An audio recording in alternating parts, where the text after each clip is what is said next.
Welcome to Slept On Gaming, a series where we look at hidden gems that maybe aren't getting the recognition that I feel that they deserve.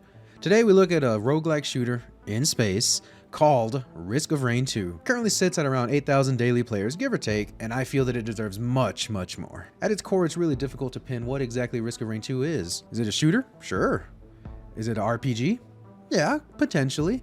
Is it a character building game? Yeah, all of the above. I guess we'll go ahead and call it a shooter at its core. You'll have success in Risk of Rain 2 as long as you implement all the fundamentals you have in normal shooters. Target priority, good aim of course, and position. You want to shoot from cover at all times. Here's where things get really fun. You can find a wide variety of items. By wide variety, I mean over 100. That will change your build as you go.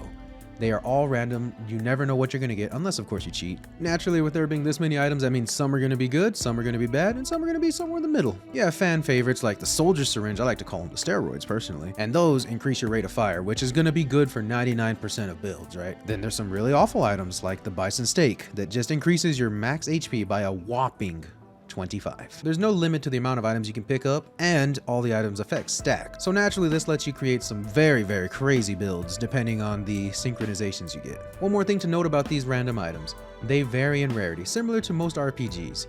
You have your common white items, you have your slightly more rare green items, you have orange items which are usables, you have blue items that are somewhat cursed, they give and get, then you have your red items, your yellow, Listen, there's a lot, but just keep all this in mind as we go further into the video. So now that you know a little bit about items and their mechanics, let's take a look at all the wide variety of characters and their unique abilities. Every character has a different kit. They have their main weapon, they have their secondary weapon, they have some sort of utility, and then some sort of special, whether it's the commando with his dual Uzis. I don't know what they actually are. They're like automatic handguns. Or you're talking about I call them brobots.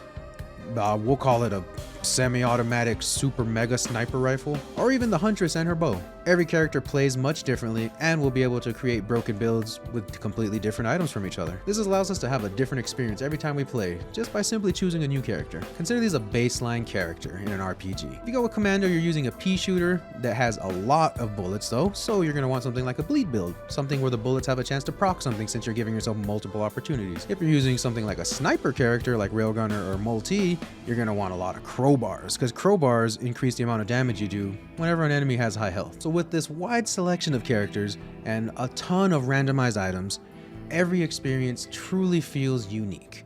Every time I fire up Risk of Rain 2, I never know exactly what to expect. I have a general idea based off of levels and bosses, but I don't know what I'm going to go in with, and there lies the fun. Sometimes you're going to go on a crazy run, have the best items, you're going to have the strongest build, you're going to be unkillable. And sometimes you're going to be the underdog. Sometimes you're going to have terrible items, or even no items, and that's what keeps me hooked. I never feel the repetition of a repetitious game, because the repetition is done differently each time. It's a borderline oxymoron, but it just works. The concept of creating a character as you go. Not new, right? We've done that a million times in RPGs. You start off as a little wimp, you end up as big bad, super juiced, mega damage guy. But it takes time. It takes commitment. The beauty of Risk of Rain 2 and other roguelikes is that if you only got an hour to play, you can literally go from start to end.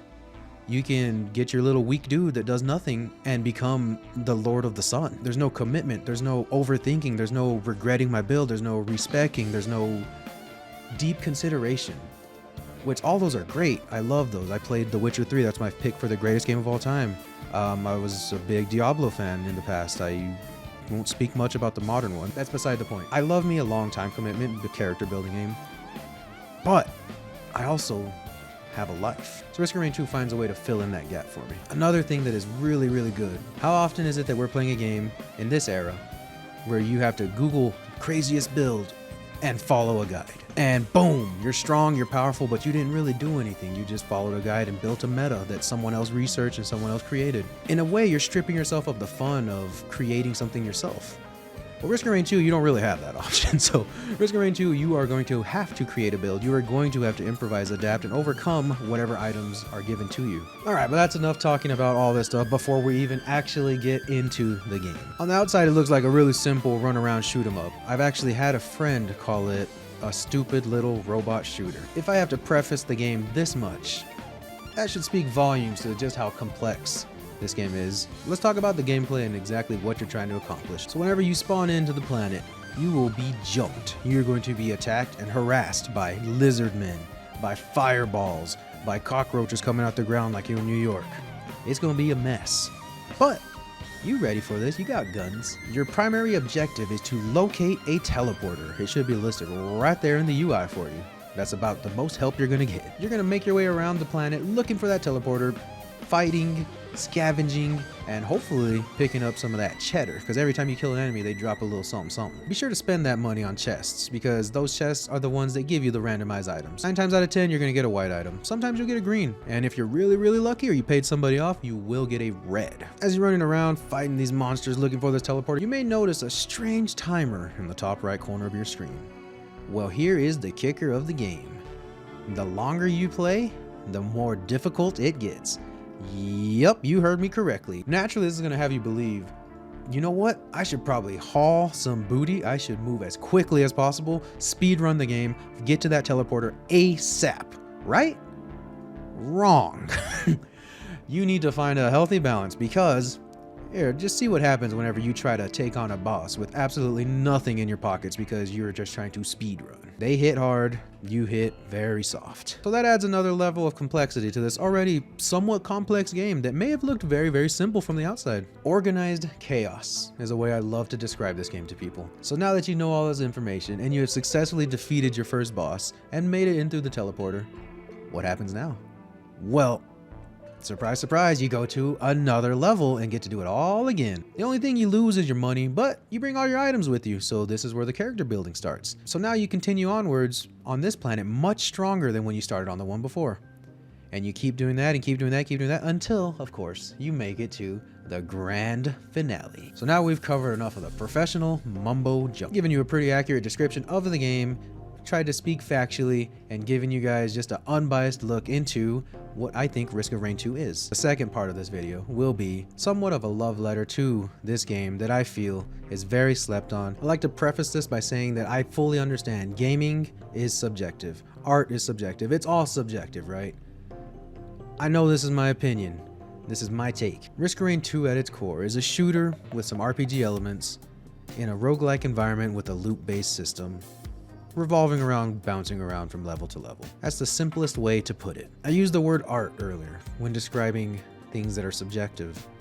And I use that word specifically because I consider Risk of Rain 2 to be a work of art. I've played thousands of games. I play way too many games. Gaming is probably too big of a factor in my life, if I'm gonna be honest. And it's usually easy to categorize them as good games, great games, all-time games. And then I feel that there's games that are truly art. I don't know where that fits on the scale of good to great or bad, but you can just tell that there's something different. Games in the past that have given me this vibe, just so that you can know kind of give or take what I'm comparing them to in terms of impact on me. A game like Outer Wilds. Not to be confused with Obsidian's Outer Worlds, which is a fine game, but it's no Outer Wilds. Another one would be something like Earthbound. I know those are wildly different games, but I'm hoping that means something to someone out there. It would be a whole nother video to get deeper into that subject, so for now we're just going to leave it at those two titles. I'm going to do my best to explain Risk of Rain 2 and its impact on me, how I feel about the game, things I appreciate, and overall the non-objective things that are probably unique to me. Risk of Rain 2 represents some beautiful concepts that we can apply in real life. Number one, that starting is welcoming but very difficult. Number two, that as you deal with more tough situations, you too are becoming tougher with them. And number three, that small failures are necessary, and a failure will only be as large as you let it be. Whenever you first spawn in Risk of Rain 2, you're welcomed. Usually a beautiful environment, whether you're in the Titanic Plains with grass and a familiar, very human looking area. Or maybe you're in the distant roost where sure everything has a little shade of blue, but overall it's welcoming. It looks fun. In a way, you look like you belong here. The music is usually a nice space adventure start. In a way, based off of the music and environment, you really wouldn't expect to be facing monstrosities later on. You wouldn't expect to suffer death over and over to very difficult enemies and concepts and level design. Whether this was done on purpose or not, I don't know, but I do feel a little deceived. Or Is it an accurate representation? Are things always welcoming in the beginning? Think about the last time you've attempted to do anything, whether it was you were wanting to learn how to draw, whether it was, oh, I want to go to college to study engineering, whether it was, I'm going to go to the gym and get physically fit now. The welcome was probably beautiful, amazing. The start was incredible. But then when you finally do get past the concept of something and get into the reality of it, 9 times out of 10, you get your junk kicked inwards. So to me, my spin on this welcoming start to a tragic journey, almost an artistic representation of how difficult it is to start something, but how easy it seems to start something. It's a strange thought now that I talk about it, but it is one that I have, and I have often whenever I try to think about potential deeper meanings. Whenever something's created and I feel that a lot of thought and care was put into it, I try to find a deeper meaning. Obviously, it's me putting my own spin. I don't have the devs on speed dial. I can't talk to anyone and say, hey, is this what you were thinking when you did this? When there's a certain level of care and love in something, I like to imagine that there's some sort of real world application, there's some sort of emotion being construed and mixed into a concept of a game. I just like to imagine that there's more to it than just a game. So if the first level is just kicking the crap out of you, you have a few options. You know, you could go and you could turn the difficulty down, make the game easier on yourself, or, hear me out, you can overcome. This game will not defeat me. I will not go into this expecting to be good immediately. I will continue. I will try hard. I will learn until I move past the start. Once you take that step and that switch flips in your head, it really opens up a lot of things for you in game and in real life, if I'm going to be honest. So you got your head in the right place. Now you're ready to move on past the first level. The game's going to mostly play the same for the second level. You're either going to be in a desert area with a left behind temple of the past, or a forgotten swamp. It gives off some sort of dark bramble vibes. Lots of branches, lots of vines. You may have noticed that stronger enemies are spawning. They're similar in nature to the creatures you faced, but maybe they have a different health bar. Maybe when you kill them, they freeze you. So now you're faced with yet another issue. You've made it past the start. It doesn't get any easier. Enemies get stronger. Enemies get tougher. But so do you. As difficulties stack against you, you become stronger with each one you overcome. Each time you face something, it will be easier the next time you face it. So even if you are to perish in the second level, or the third level, fourth, fifth, even if you perish, you have become stronger.